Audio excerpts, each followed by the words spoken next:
ఈరోజు పుచ్చకాయ మరియు కర్బూజాతో చక్కటి స్మూతీ తయారు చేసుకుందాం. ముందుగా కర్బూజాన్ని తొక్క తీసి కట్ చేసుకుని సీడ్స్ తీసేసి ముక్కలు చేసుకోవాలండి. తర్వాత వాటర్ మిలన్ కూడా తీసుకొని కట్ చేసుకోవాలి. నేను ఇక్కడ వాటర్ మిలన్ సీడ్స్ తీయట్లేదు, రెండు సేమ్ క్వాంటిటీలో తీసుకుంటున్నానండి. తర్వాత మిక్సీ జార్లో వేసుకుని మిక్సీ పట్టుకుంటే అది చక్కగా థిక్ స్మూతీలా వచ్చిందండి.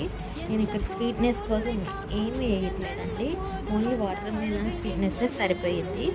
ఆ తర్వాత ఒక గంట ముందు నానబెట్టిన చియా సీడ్స్, అలాగే మార్నింగ్ నానబెట్టిన బాదం పప్పులు కూడా ఉన్నాయి. చక్కగా బాదంని తొక్కలు తీసి ఇలా చిన్న ముక్కలుగా కట్ చేసుకోవాలి.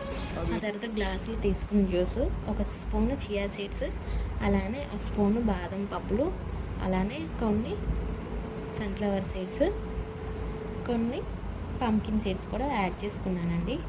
ఈ హెల్త్కి చాలా మంచిదండి. నేనేం షుగర్ కూడా వేయలేదండి. ఈ సీడ్స్ కూడా చాలా మంచిది. అలానే ఇలాంటి కంటెంట్ కోసం ప్లీజ్ సబ్స్క్రైబ్ మై ఛానల్.